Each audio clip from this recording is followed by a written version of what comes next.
சாணக்கியாவின் உரை வீச்சு அண்டர்ஸ்டாண்டிங் அம்பேத்கர் மா வெங்கடேசன் பேசுகிறார். ஏப்ரல் 12 சனிக்கிழமை இரவு 7 மணிக்கு கிருஷ்ண கானசபா மெயின் ஹால், டி நகர், சென்னை. அனைவரும் வருக.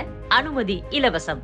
மியான்மரில் இருந்து கடத்தப்பட்ட 60 இந்திய இளைஞர்கள் டிஜிட்டல் குற்றங்களில் கட்டாயமாக ஈடுபடுத்தப்பட்ட நிலையில் அதிகாரிகள் நடவடிக்கை எடுத்து அவர்களை மீட்டுள்ளனர். இந்த மோசடியில் ஈடுபட்டது 5 ஏஜென்ட்டுகள். இதில் ஒருவர் வெளிநாட்டவர் என தெரிவிக்கப்பட்டுள்ளது. இதுகுறித்து அதிகாரிகள் கூறுகையில், இந்த இளைஞர்கள் தாய்லாந்து வழியாக மியான்மருக்கு அழைத்துச் செல்லப்பட்டு அங்கு டிஜிட்டல் மோசடி, முதலீட்டு மோசடி போன்ற இணையதள மோசடிகளில் கட்டாயமாக வேலை செய்ய வைக்கப்பட்டுள்ளனர்.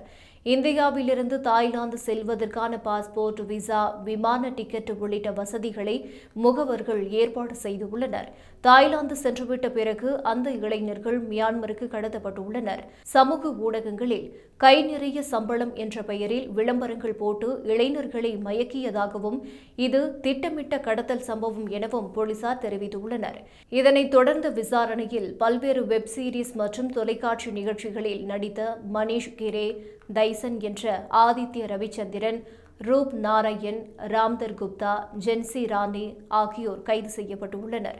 அவர்களுடன் சீனா, கஜகஸ்தான் நாட்டைச் சேர்ந்த தலனிட்டி நுலாக்சி என்ற வெளிநாட்டவரும் இருந்தார்.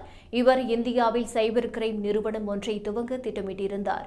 இந்த நடவடிக்கையின் மூலம் வலைதள வழியில் நடைபெறும் வேலைவாய்ப்பு மோசடிகளை விழித்துக் கொள்வது அவசியம் என்பதும், இளைஞர்கள் சரியான தகவல்களை உறுதிப்படுத்திய பிறகே வெளிநாட்டு பயணங்களை மேற்கொள்ள வேண்டும் என அதிகாரிகள் எச்சரித்துள்ளனர்.